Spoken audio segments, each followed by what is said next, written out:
I wanted to give him something that I never had. I really take pride in that, trying to be a great role model for my son. My second boy coming in, so I'm about to be LeVar Ball. Congrats, Future LeVar Ball. Appreciate it. Future LeVar Ball. So, you know what I mean? For those college coaches out there, watch out.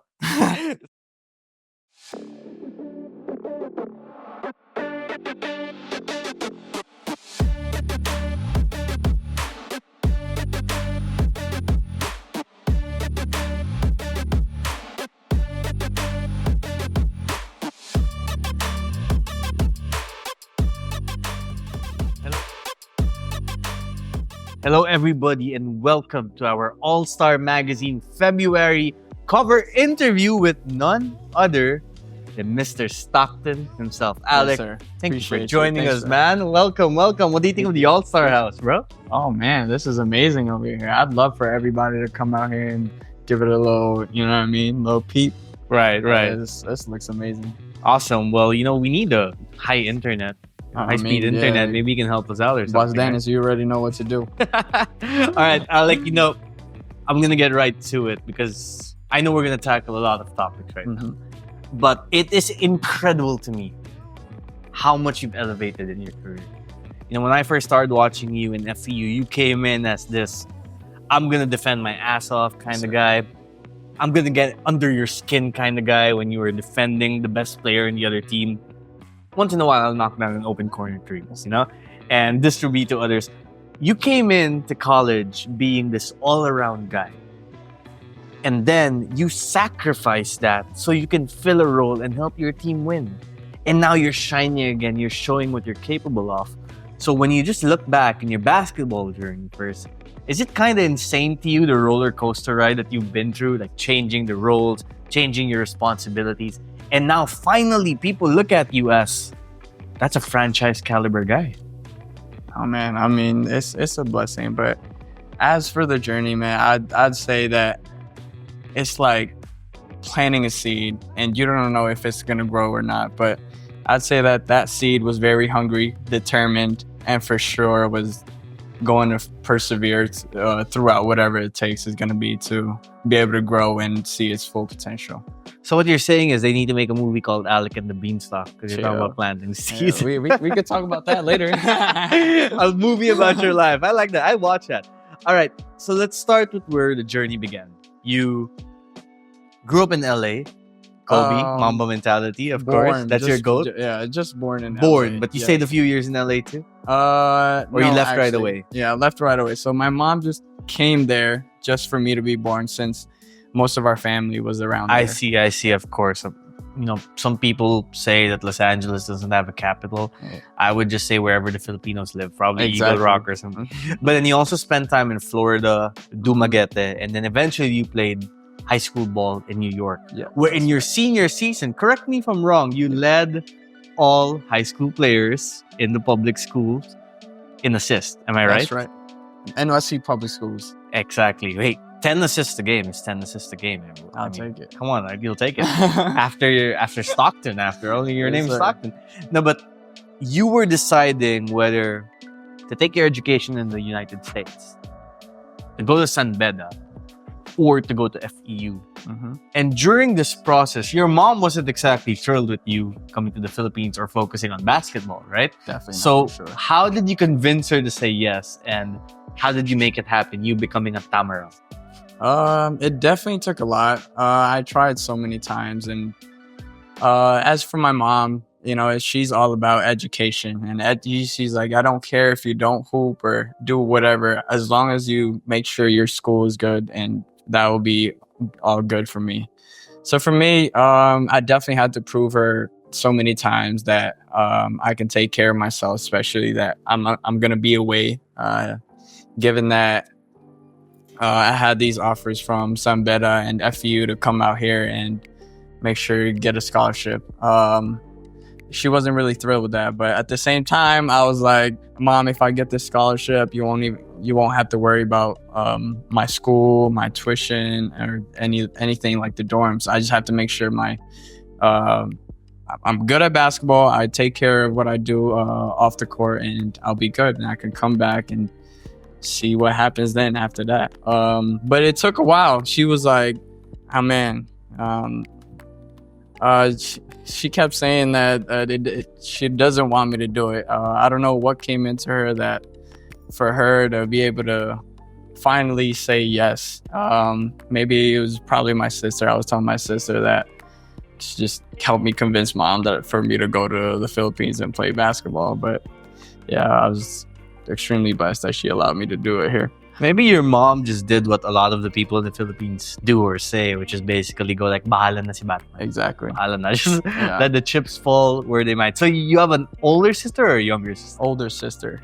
Your 2 siblings?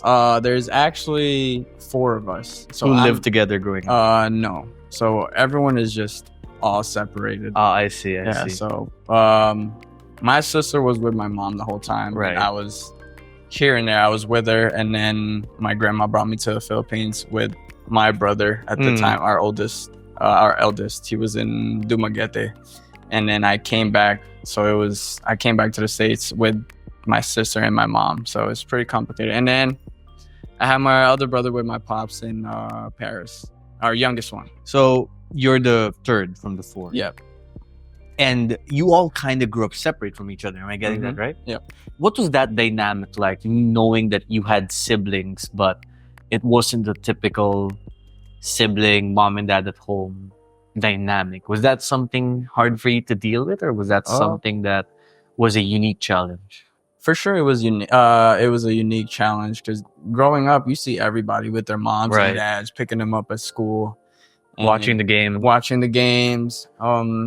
Even for me now, like my mom hasn't watched me here in the Philippines, but I know one day. Ever? Any game? Yeah, ever. Even in high school, she came to my senior game and one of my sophomore games. But I mean, there's reasons to that. I know my mom worked so hard, and she got to be out there putting in work just to make sure we're able to eat every single day. Yeah.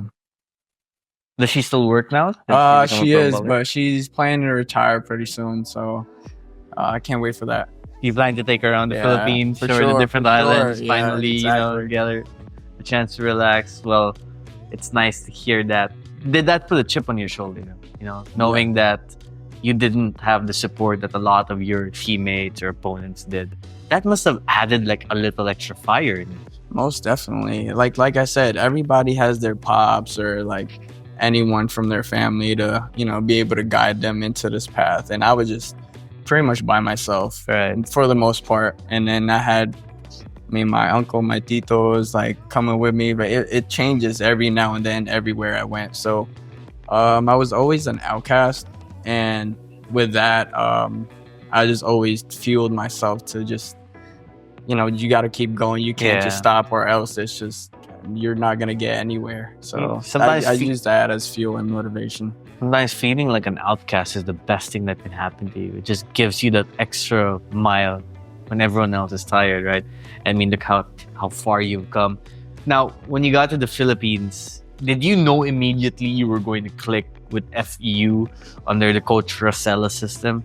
Or was it an adjustment as well in terms of changing your game from a United States style where, sorry to anyone who will feel disrespected, it's kind of softer compared to the Philippine physical style of play?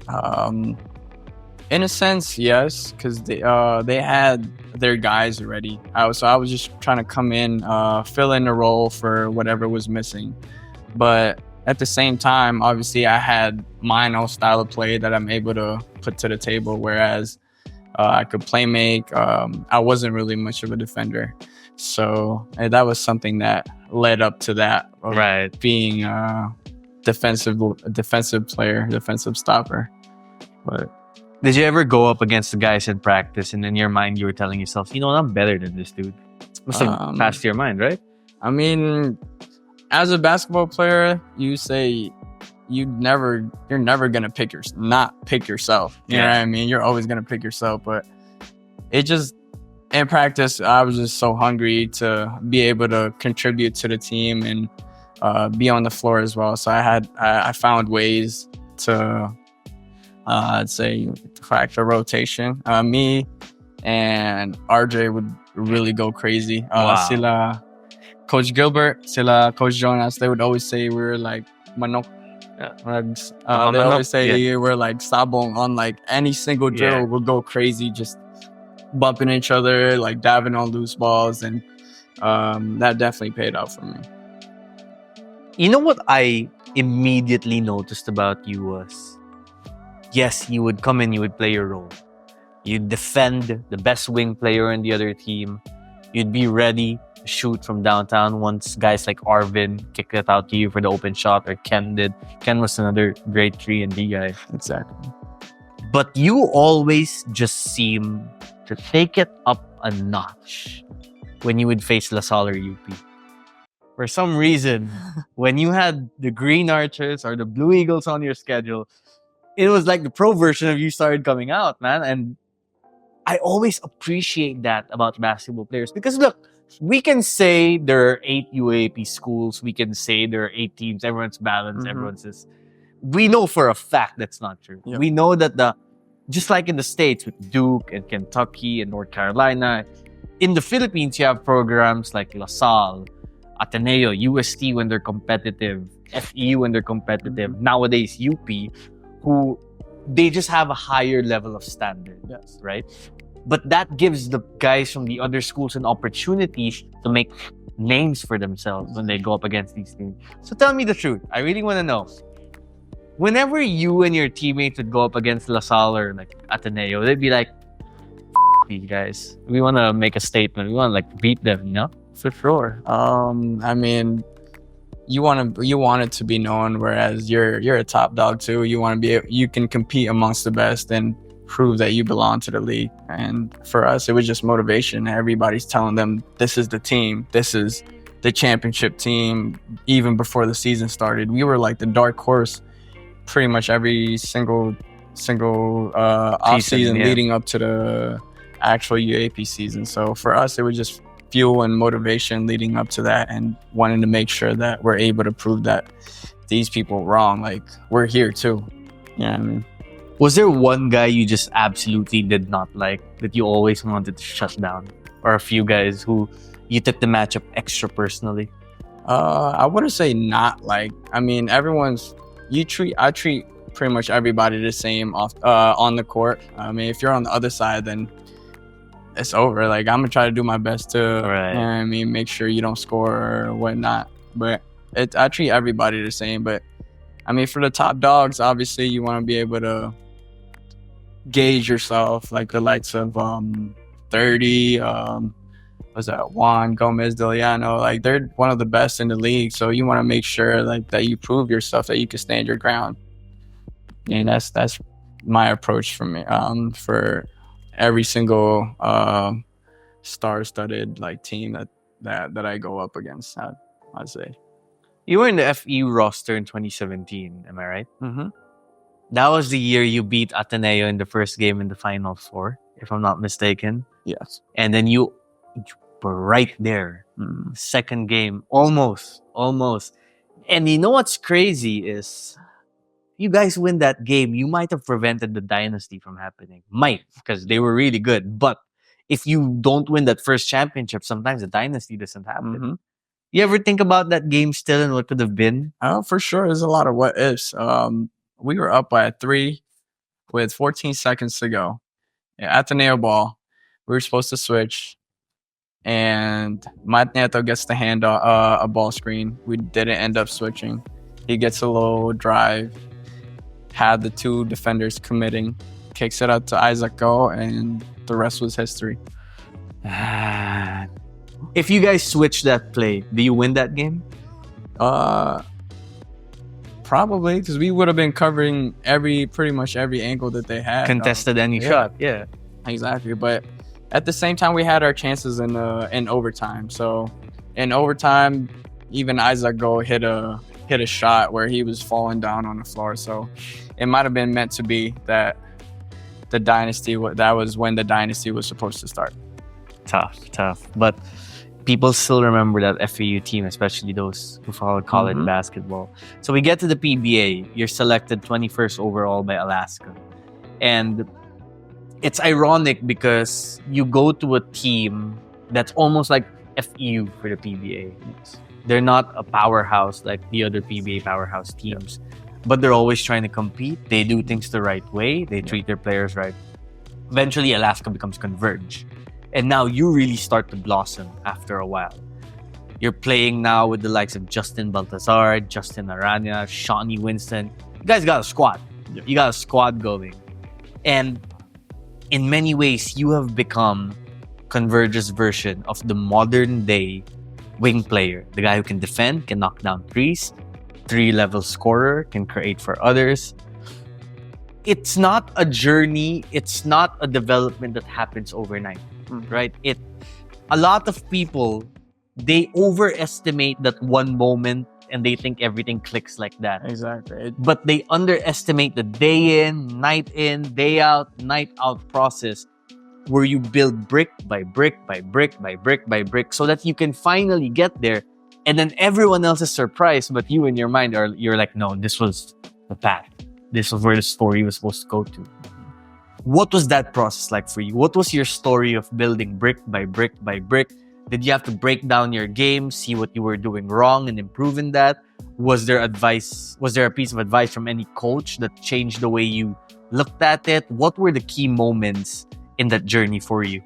For me, coming from college, coming from FU, I was already a defender, so I wanted to make sure I add on to that another layer to my game. So it was, everybody was telling me I couldn't shoot, so I had to work on that part of my game, ball handling as well, pretty much every aspect of the game. And into every team that I went to, when I went to Alaska, we had our guys, right? It was pretty much the same as when I was in FEU.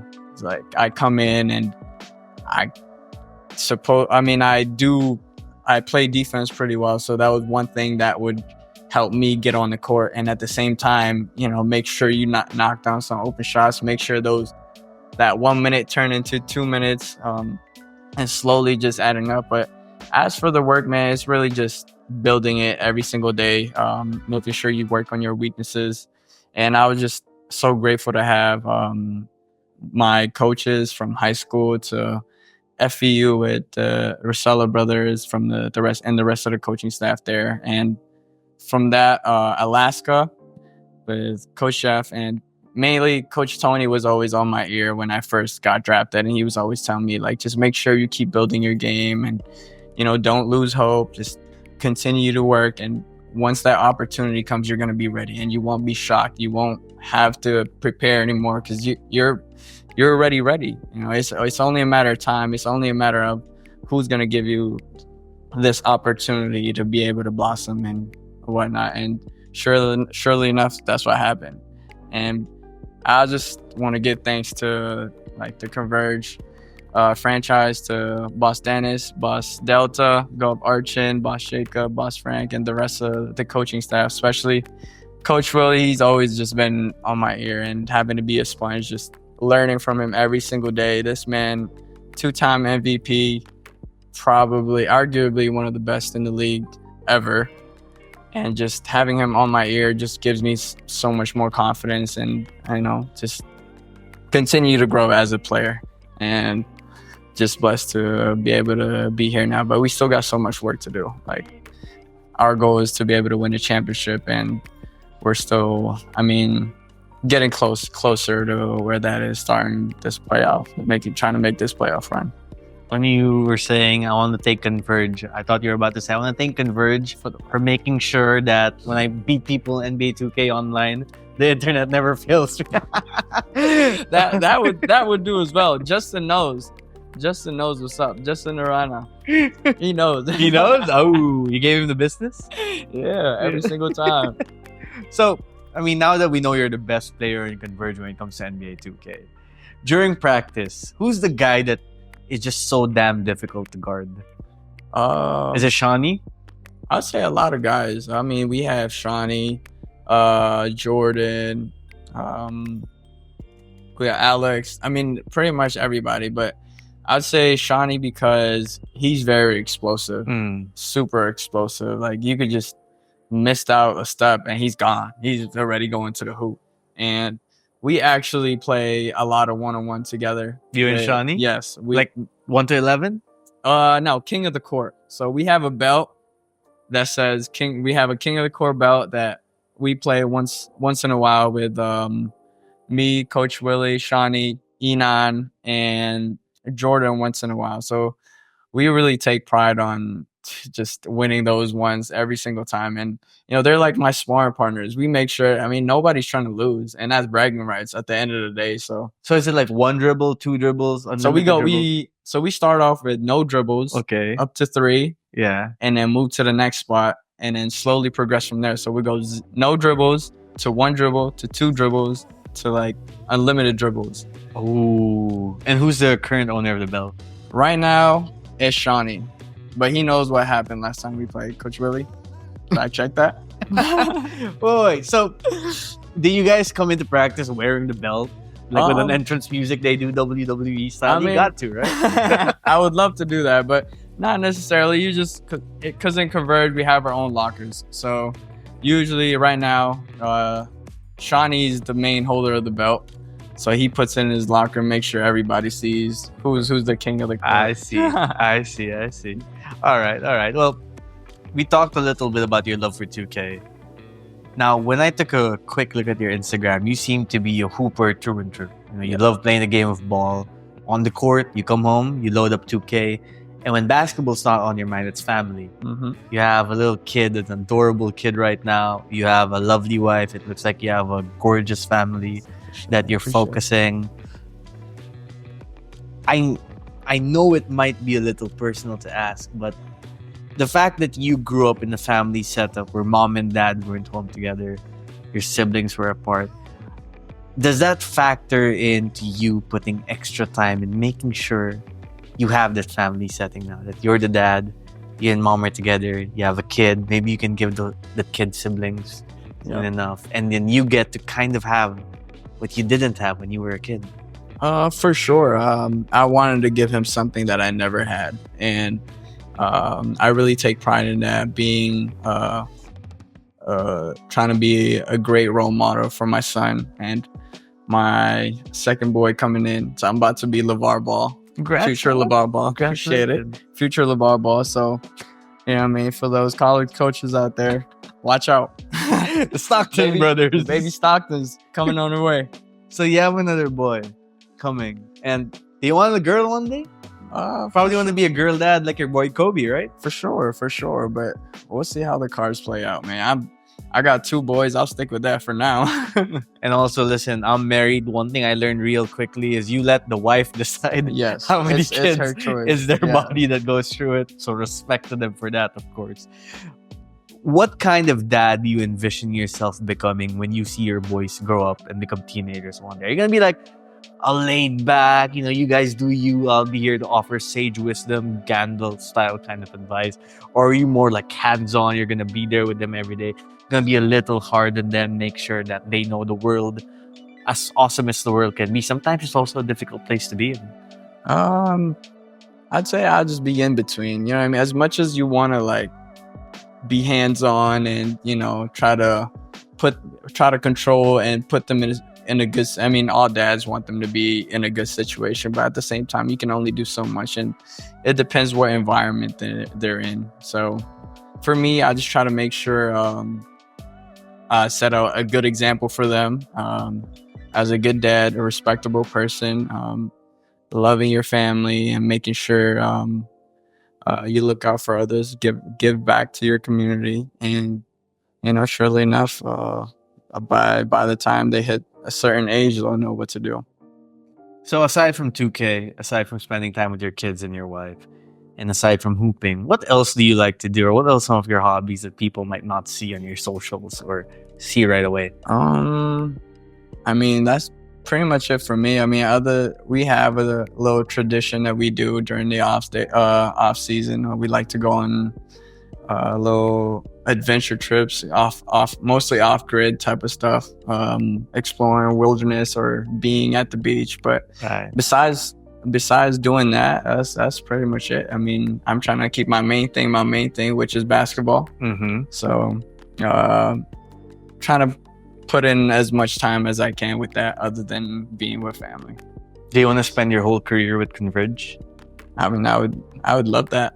I would definitely love that. But at the same time, you never know what could happen. But that's something that that rarely happens, you know, especially being in the league where it's all about business and anything can happen. But for me, if it's in the cards, then I'll gladly do it. I would gladly be happy to be with Converge and, you know, retire with them. Because you love to hoop, is coaching in your future? Maybe we can get you in an FEU assistant coach's uniform or something, huh? As for coaching, I don't know, man. I've seen how much these coaches be going through, like on a you don't want the daily karma basis. to come back to you. Yeah, I don't want to be that person. Oh man, I already know what it is. So we'll see. I mean, I just maybe just try to focus on my kids for now and my family, and see how the cards play out in the future. All right, we'll end here, Alec, and we are so grateful for the time and thoughts you shared with us. When you try to envision how your legacy will be on and off the court for the next 10, 20 years, what's the perfect situation for you? 20 years? To be honest, I hope I'll still be in the league hooping. Like Rafi Rivas. Yeah, OG, maybe like, I'd say like a LeVar Ball, just, you know, hopping in on wherever my kids will be, just making sure, you know, they do their own thing. But that's just not for basketball.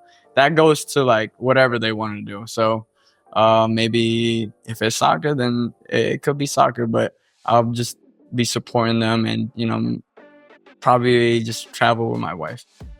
Watch out, everybody, for the big Stockton baller brand soon. Yes, sir.